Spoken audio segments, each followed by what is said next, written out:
Merci de nous rester fidèles sur www.gms.sn. Tout de suite, le journal.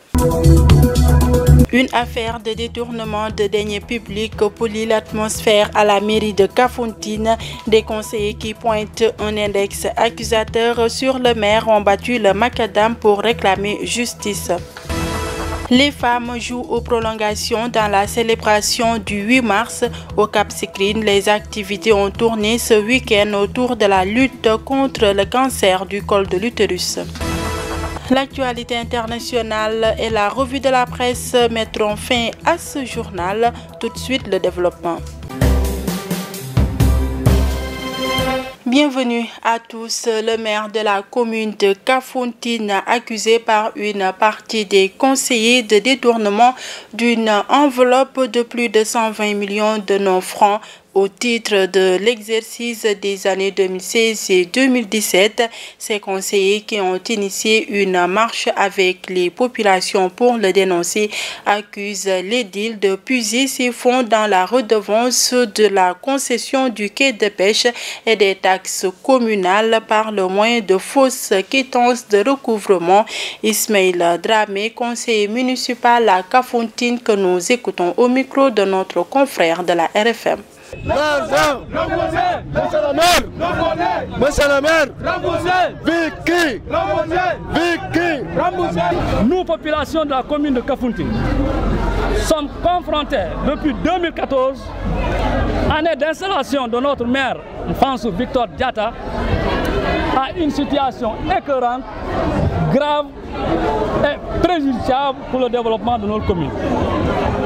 En effet, il s'agit des actes posés par le maire, notamment la confection de fausses quittances de recouvrement des taxes communales et la récupération directe, illégale de la redevance de la concession du quai de pêche sans les reverser conformément au respect de la procédure en la matière au Trésor.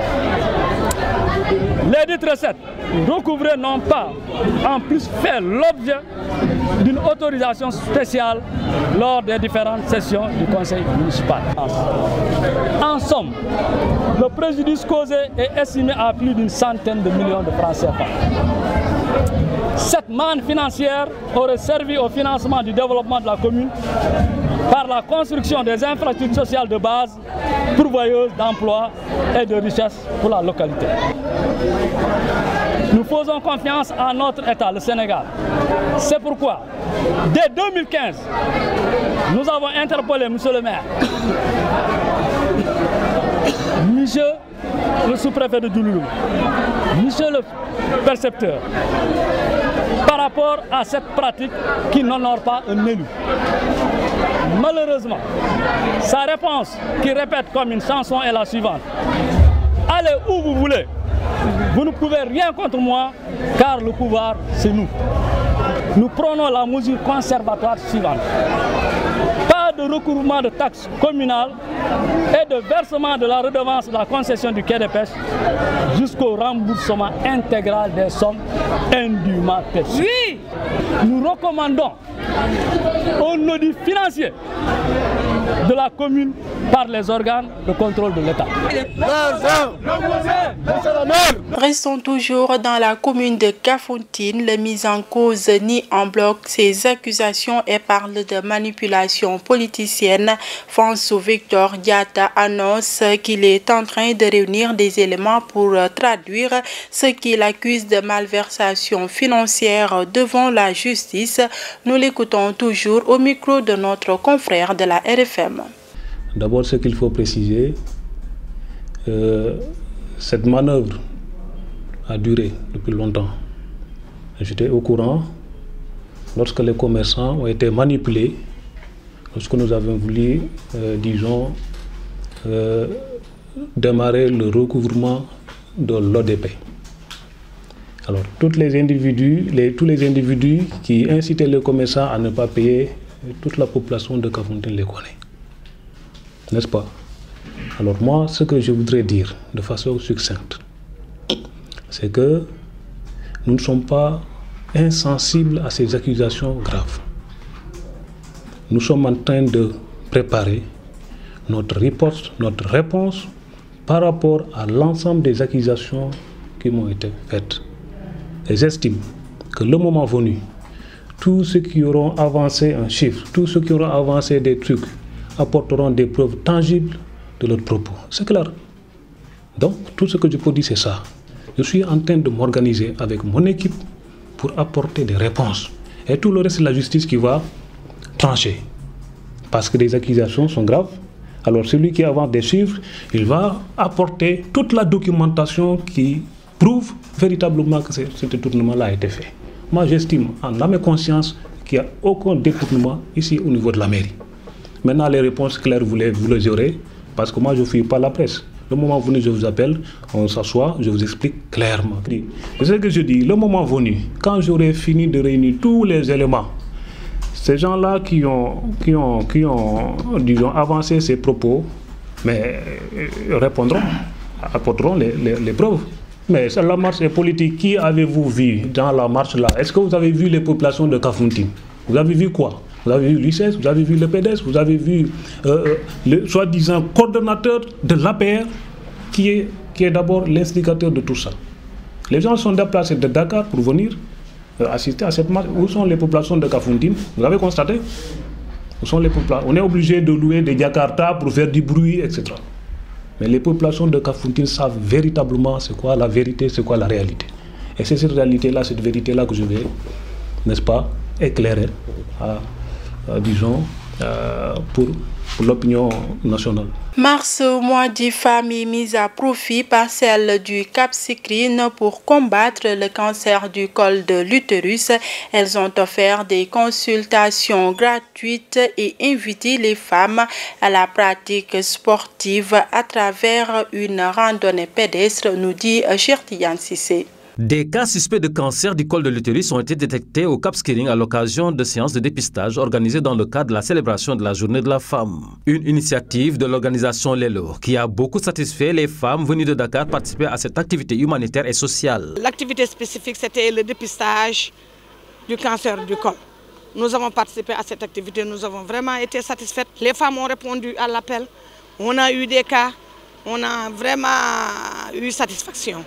Et je souhaite, je prie et je demande au bon Dieu que ces activités se pérennisent. Nous remercions et félicitons le médecin-chef du district, les prestataires du poste de santé de Cap Skirring, les prestataires du district sanitaire de Cap Skirring, parce qu'on a été appuyé par les sages-femmes des postes environnants et ça s'est bien passé. Nous avons eu une activité vraiment qui a été une réussite totale. Les femmes ont répondu à l'appel, on a eu à faire des dépistages, on a eu à avoir des cas suspects et ces cas ont été référés vers l'hôpital régional de Ziguinchor pour des investigations approfondies. Outre la santé, le sport à travers une randonnée pédestre faisait partie des activités inscrites dans cette première édition de la célébration de la femme au niveau de cette contrée de la commune de Djembérin. On a choisi, nous, de s'impliquer et de montrer à la population et de montrer surtout aux femmes que la journée du 8 mars, elle peut avoir plusieurs thèmes. Nous, on a choisi la randonnée pédestre, un sport collectif, un sport qui incite les femmes à bouger, à montrer que vraiment l'autre facette de la femme, ce n'est pas uniquement les travaux champêtres, surtout dans nos localités, mais le sport aussi fait partie du quotidien de la femme. Voilà, donc c'était l'appel que je voudrais lancer, c'est pousser les femmes à y croire et à se mettre au sport. Le succès ainsi connu par l'initiative soutenue par les maires de Djembérin et celui de Ziguinchor suffit pour que l'initiateur parle déjà de pérennisation de celle-ci. Je suis très content de tout ce qui s'est passé parce que, bon, en fait, dans le programme, il n'y avait que deux aspects. C'était l'aspect d'abord de promouvoir et de créer cette synergie pour que toutes les femmes soient et comprennent que dans la vie, il faut être ensemble, de s'unir. Moi, c'est l'unité que je prône. J'aurais bien aimé le pérenniser et Inch'Allah, ça va se faire avec les partenaires qui sont là.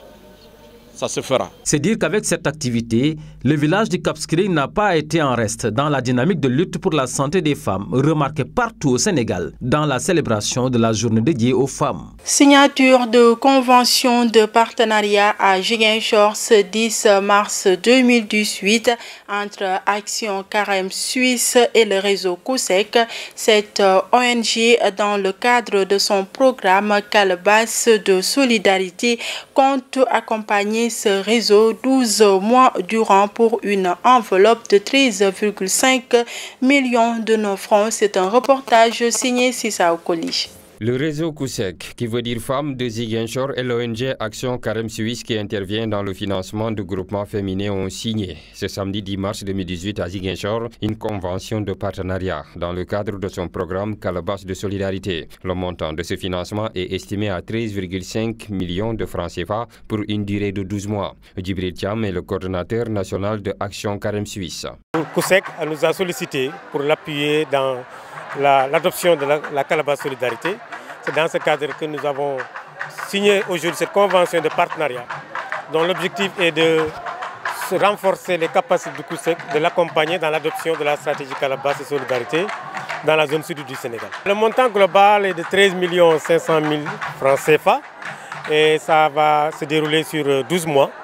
Et il y aura un ensemble d'activités qui tournent sur le renforcement des capacités, l'intermédiation et tout ce qui est suivi évaluation des activités qui seront menées dans le cadre de ce projet. Ce financement est venu à son heure car il accompagnera les femmes dans leurs activités génératrices de revenus selon Aminata Angélique Manga, ministre de l'économie solidaire et de la microfinance. Rendez-vous du développement, le président de la République. L'activité de ce matin accompagne le chef de l'État dans sa politique de développement. C'est ainsi qu'il nous a envoyés partout au Sénégal pour accompagner les femmes dans leurs activités de développement. Il y a un temps pour faire de la politique, il y a un temps pour faire du développement, il y a un temps pour travailler ce matin.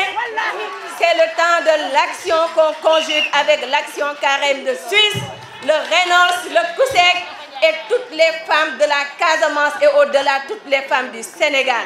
Les bénéficiaires qui se sont mobilisés en masse lors de la signature de cette convention de partenariat espèrent voir leur situation financière prendre de l'envol afin qu'elles puissent mener à bien leurs activités génératrices de revenus.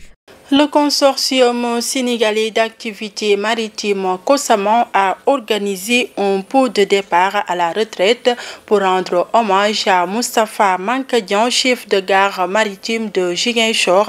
La cérémonie s'est déroulée au port et a vu la participation de plusieurs autorités civiles et militaires ainsi que le personnel du COSAMA, nous dit Mahamadou Salif Ndiaye. Une bonne partie du personnel du consortium sénégalais d'activités maritimes COSAMA a pris part au pot de départ à la retraite du chef de gare maritime de Ziguinchor. Familles, collaborateurs et autorités ont tous pris la parole pour témoigner de l'engagement de l'homme et son sens du travail. Ainsi, Moustapha Mankadian se dit également satisfait de la franche collaboration des uns et des autres durant toutes ces années passées à la tête de la gare maritime de Ziguinchor. J'ai pris contact avec toutes sortes de personnes et j'ai ainsi pénétré toutes les activités de la compagnie. Voici donc le moment de vous annoncer mon départ à la retraite. Permettez-moi aussi de remercier Monsieur le directeur général, M. Mokhtar Fall, et à travers sa personne, la direction générale pour les immenses efforts consentis pour la bonne marche du consortium sénégalais d'activités maritimes. Et je remercierai effectivement les collaborateurs et les partenaires du COSAMA qui sont nos clients. Il y a des clients très privilégiés, les Banabana. Nous avons surtout aussi l'armée qui emprunte souvent nos navires pour des mouvements dans les deux sens. C'est des partenaires qui sont toujours présents à nos côtés. Et je peux dire aujourd'hui que je remercie aussi ma famille qui m'a toujours accompagné. Sa remplaçante, jadis son assistante pendant des années, s'engage à reprendre le flambeau et de ne ménager aucun effort pour la bonne marche des activités du COSAMA. Cette promotion est la vôtre, chers collègues femmes du COSAMA. Je vous la dédie. C'est donc pour moi et pour toutes les femmes du Kosama un défi à relever. Mais je sais déjà que je peux compter sur vous, sur mes collègues, pour mener à bien cette tâche, aussi lourde soit-elle. J'espère en retour vous faire honneur en me montrant à la hauteur de mes nouvelles responsabilités. À M. Mankadjan, un ami, un frère, un confident, avant tout, auprès de qui, 12 années durant, j'aurais beaucoup appris. Je voudrais vous adresser mes sincères remerciements et toute ma gratitude. Vous qui m'avez guidé par vos conseils avisés et vos encouragements. La remise des cadeaux et autres distinctions aux chefs de gare sortants pour bons et loyaux services rendus au Kosama ont mis fin à cette cérémonie riche en émotions. Suite au rappel à Dieu de Mohamedou Mbodj, coordonnateur national du Forum civil, la section de Bignona s'engage à perpétuer l'œuvre d'un militant infatigable des principes de la bonne gouvernance. Abdoulaye Diallo, coordonnateur de la section du Forum civil de Bignona, que nous écoutons au micro de Lamine Badiane. C'est un homme exceptionnel qui a tout le temps mis sa vie au service des citoyens du Sénégal, sa vie au service du Sénégal, sa vie au service de la société civile internationale et de la société civile nationale. Son engagement pour un Sénégal sans corruption, son engagement pour un Sénégal où la bonne gouvernance est érigée en règle de conduite est incontestable. Et pendant des années, il a consacré toutes ses actions de tous les jours pour ça, pour l'intérêt des populations, pour l'intérêt du peuple sénégalais et de la nation tout entière. C'est en un mot, voici ce que je peux dire sur la personne de Mohamed Mbodj, qui aujourd'hui on le regrette, on le pleure depuis hier. Et nous allons nous battre pour continuer son œuvre, parce qu'il nous a donné les moyens qu'il faut, il nous a inculqué les valeurs qu'il fallait, il nous a donné la sérénité et l'intégrité qu'il faut pour être présent un jour comme ça, c'est-à-dire le jour où lui il ne sera plus là pour nous dire voici ce que vous devez faire. Voici comment le faire, voici avec qui le faire. Et aujourd'hui, nous sommes c'est vrai, attristés. Nous sommes attristés, mais nous disons que nous sommes présents pour relever le défi de son absence, le défi de continuer son combat, le défi de continuer son œuvre et de travailler pour un Sénégal qui sera transformé en un royaume de cristal dont le souverain s'appellera Transparence. Au sport, à présent, la deuxième journée du tournoi de sélection de l'équipe de la Ligue de Ziguinchor de taekwondo a vécu ce dimanche à l'esplanade Aline Sitoé Diatta.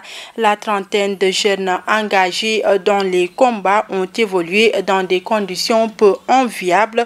Occasion pour les responsables de la Ligue d'étaler les obstacles qui minent l'émergence de cette pratique sportive en Casamance.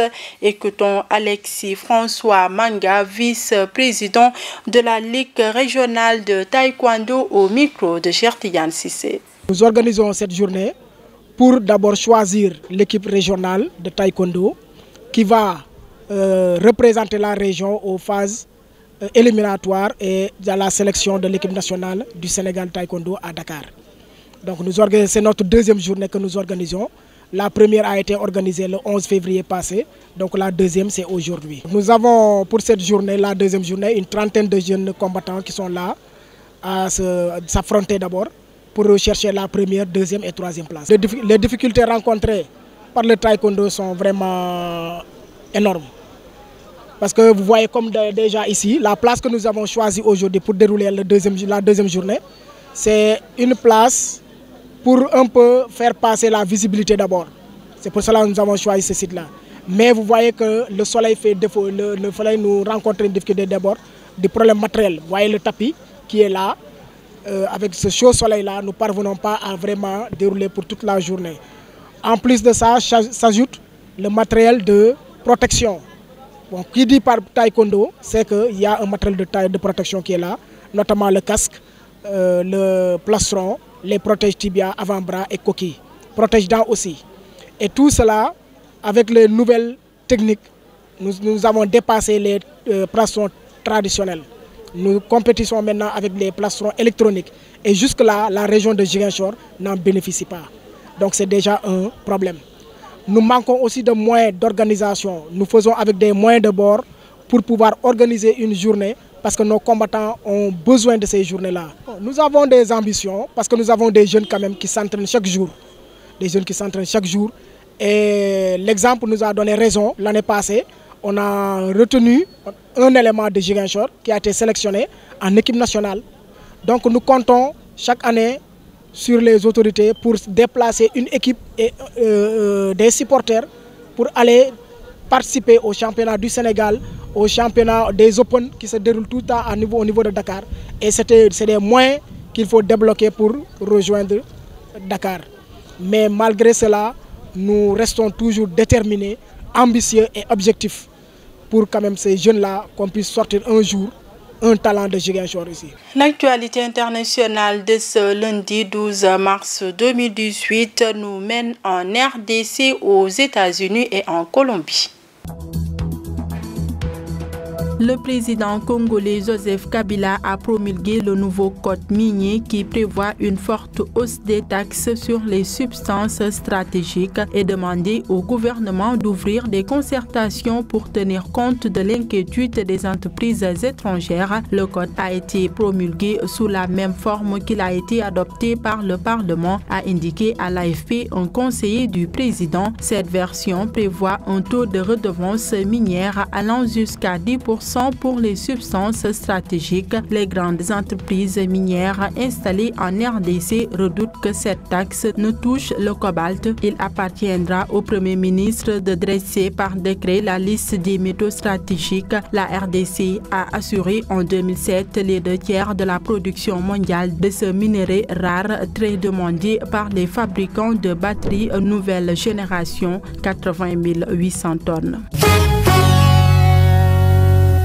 Un hélicoptère de tourisme transportant 6 personnes s'est écrasé dimanche soir dans l'East River à New York. Les 5 passagers ont été tués. Seul le pilote a survécu. Aucune cause n'a pour l'instant été avancée pour expliquer l'accident. Les images amateurs sont impressionnantes. On voit l'hélicoptère rouge s'abîmer dans l'East River avant de se coucher dans l'eau. Les palmes tournant toujours. L'appareil de tourisme s'est écrasé vers 19h local à New York au niveau de la 90e rue. Les 5 passagers ont été tués. Seul le pilote a survécu. Pour la première fois en plus d'un demi-siècle de conflit armé, les Colombiens ont pu voter dimanche 11 mars lors des élections législatives sans la menace des guérillas des forces armées révolutionnaires de Colombie. Pour la première fois également, les anciens rebelles ont participé à ce scrutin, leur permettant de faire leur entrée au Parlement. Le président Juan Manuel Santos a salué les élections les plus sûres, les plus transparentes de l'histoire récente du pays. Pourtant, les résultats n'ont jamais tant provoqué d'incertitudes sur l'avenir du pays. En tête de la coalition de droite, c'est le Centre démocratique du sénateur et ex-président Alvaro Uribe, farouche adversaire de l'accord avec les ex-FARC, qui a recueilli le plus de voix, obtenant 19 sièges au Sénat et 33 à la Chambre des députés. Si la FARC a obtenu seulement 0,35% au Sénat et 0,22 à la Chambre, le centre et les autres partis de gauche ont fait une avancée selon des résultats officiels portant sur plus de 90% des suffrages. À présent, nous accueillons Sissa Okoli pour la revue de la presse. Bienvenue. La presse quotidienne sénégalaise de ce lundi traite en priorité de l'actualité politique. Démarrons par l'AS qui traite de la présentation de condoléances de Macky Sall à Modou Diagne Fada, président du parti Les Démocrates Réformateurs. Macky Sall drague Fada, titre le journal, donnant la parole au chef de l'État qui demande à Fada « Je veux que tu viennes me soutenir ». Transhumance, Fada, l'appel de Macky écrit enquête. Vox Populi se fait l'écho de nouvelles attaques de l'ancien Premier ministre Idrissa Seck visant visant le président de la République. Le chef de l'État est faible. C'est la première maladie du Sénégal, dit l'ex-maire de Thiès, assurant que sa première préoccupation, c'est de remettre de l'ordre au Sénégal. Le Témoin quotidien, pendant ce temps, rapporte que la police a de nouveau réprimé avec une férocité excessive vendredi dernier lors de la tentative de sit-in de l'opposition programmée par l'Initiative pour les élections démocratiques. Les organisateurs prévoyaient de demander au Premier ministre Aly Ngouille Ndiaye de quitter définitivement son poste après sa bourde langagière au cours de laquelle il aurait déclaré publiquement qu'il mettrait tout en œuvre pour faire gagner son candidat Macky Sall, ajoute le Témoin quotidien. À propos des accords de partenariat stratégique de l'Afrique avec les puissances étrangères, le professeur Abdoulaye Bathily étale ses réserves dans Sud Quotidien. IGE, OFNAC, Cour des comptes, institutions domestiquées, titre enquête, soulignant que voilà 2 à 3 ans que ces structures n'ont pas informé le peuple des résultats de leur enquête. Le décès de Mohamedou Mbodj, coordonnateur du Forum civil, est également relayé par l'apparition du Jour des quotidiens. Décès de Mohamedou Mbodj, la société civile perd une voix, note L'As quotidien. Décès de Mohamedou Mbodj, hommage de la République à un apôtre de la transparence, renchérit Sud Quotidien. Les quotidiens traitent également de l'arrivée au Sénégal hier du trophée du mondial, réception de la Coupe du monde au Sénégal. Macky Sall gonfle les lions du foot, affiche ainsi le quotidien national Le Soleil, se faisant l'écho de la réception de la Coupe du monde au Sénégal lors d'une cérémonie organisée au Palais de la République. Le trophée de la Coupe du monde a été reçu avec faste hier par le président de la République au Palais. Macky Sall a exhorté l'équipe nationale à remporter l'épreuve prévue en Russie du 14 juin au 15 juillet et d'inscrire son nom au palmarès de la CAN dès 2019, écrit le journal. C'est un hurrah triomphal que les nombreux fans de football ont tout poussé hier devant les grilles du Palais lors de la présentation du trophée de la Coupe du monde devant le Palais de la République, note Sud Quotidien. Rapportant le combat d'hier en lutte avec frappe avec le drapeau Marième Faye Sall, L'As informe que Boy Niang enfonce Sa Thiès. Boy Niang ridiculise Sa Thiès, renchérit Vox Populi. Bonne lecture. C'était le dernier élément de ce journal. L'information continue sur www.gms.sn. Merci de votre fidélité et au revoir.